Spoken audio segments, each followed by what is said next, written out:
Hello. Hello नमस्कार भाई साहब, मैं भारतीय जनता पार्टी के राष्ट्रीय कार्यालय से बात कर रहा हूँ। हाँ जी, बोलिए। जी, आपने जी भाजपा के 9 साल के अभियान के अंतर्गत के लिए एक मिस कॉल दिया था, जो हमारे माननीय राष्ट्रीय अध्यक्ष श्री जगत प्रकाश नड्डा जी की ओर से। मैं भाजपा परिवार में आपका स्वागत करता हूँ। क्या आपसे बात करने का उचित समय है भाई साहब? हाँ जी, बोलिए। जी धन्यवाद जी, समय देने के लिए। क्या मैं आपका शुभ नाम जान सकता हूँ भाई साहब? मेरा नाम कर्नल मुकुल देव है। जी, colonel Mukund Mukul Mukul Mukul. Okay okay, Mukul. हाँ, जी, मुकुल कर्नल मुकुल देव। हाँ। ओके ओके जी जी जी। मुकुल जी, क्या मैं आपके राज्य, जिला और विधानसभा का नाम जान सकता हूँ भाई साहब? मैं गुड़गांव हरियाणा में रहता हूँ जी जी जी और गुड़गांव ही मेरी विधानसभा है मेरे ख्याल से। जी जी जी जी। जी हाँ, गुड़गांव विधानसभा नंबर 77। हाँ, जो भी होगी वही होगी। हाँ जी हाँ जी जी। आप बीजेपी पार्टी को जी किस तरह से समर्थन देना चाहेंगे, मतलब ग्राउंड लेवल पे या फिर सोशल मीडिया के थ्रू, या फिर दोनों तरीके से?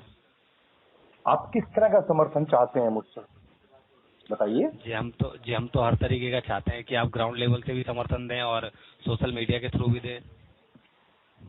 देखिए, समर्थन देने की बात तो ये रही बीजेपी पार्टी को कि इस जी पार्टी ने पिछले 9 साल में जी भारतीय सेना की ऐसी की तैसी कर दी। जी कोई भी सैनिक, मुझे नहीं लगता कि अब भारतीय जनता पार्टी को सपोर्ट करेगा। ओके। ठीक है, जितनी जी बेकदरी जी इन्होंने भारतीय सेना की है बीजेपी की जी पार्टी ने, जितना इन्होंने हमारा नुकसान किया है, मुझे नहीं लगता। जी मैं तो छोड़िए, 13 लाख की फौज है इस देश में, मुझे नहीं जी लगता कि 13 लाख की फौज भारतीय जनता पार्टी को अब कभी भी सपोर्ट करेगी। हम सबने भारतीय जनता पार्टी को आज से 9 साल पहले सपोर्ट किया था, ये सोच के कि जी ये जी देश के हित में काम करेगी और ये देश की सेना को मजबूत करेगी।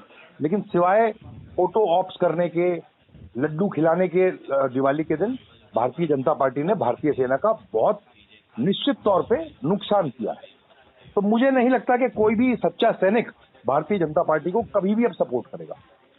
आपने जी जी ये चीजें सोशल मीडिया में भी पढ़ी होंगी, देखी भी होंगी, जो कुछ चल रहा है। जंतर मंतर पे हमारे साथी बैठे हैं, इतने महीनों से चिल्ला रहे हैं, एक झूठ फैला जी जी दिया कि ओआरओपी दे दी फौज को, जबकि सब कुछ झूठ है। और उस झूठ को इस कदर प्रचारित किया जा रहा है कि जैसे वो सच है, जबकि वो सच नहीं है। जी जी। ठीक है, हमारे बीच ठीक में, है। हमारे अफसरों के बीच में हमारे जेसीओ और जवानों के बीच में खाई पैदा कर दी, ये बता के कि अफसर सारा पैसा खा गए, जबकि पैसा तो भारतीय जनता पार्टी खा गई। मैं किस तरह से, आप मुझसे सपोर्ट की अपेक्षा करते हैं ऐसी पार्टी के लिए? मैं ही नहीं, कोई भी सच्चा सैनिक जो इस देश का होगा, वो भारतीय जनता पार्टी को सपोर्ट नहीं करेगा। हमने अपनी जान गंवाई है, 35 साल हमने अपनी फौज को दिए हैं। इस 35 सालों में हमने किस कदर कठिनाइयों का सामना किया है देश की रक्षा करते हुए, हम अच्छी तरह से जानते हैं। जी और उसका सिला हमें भारतीय जनता पार्टी ने ये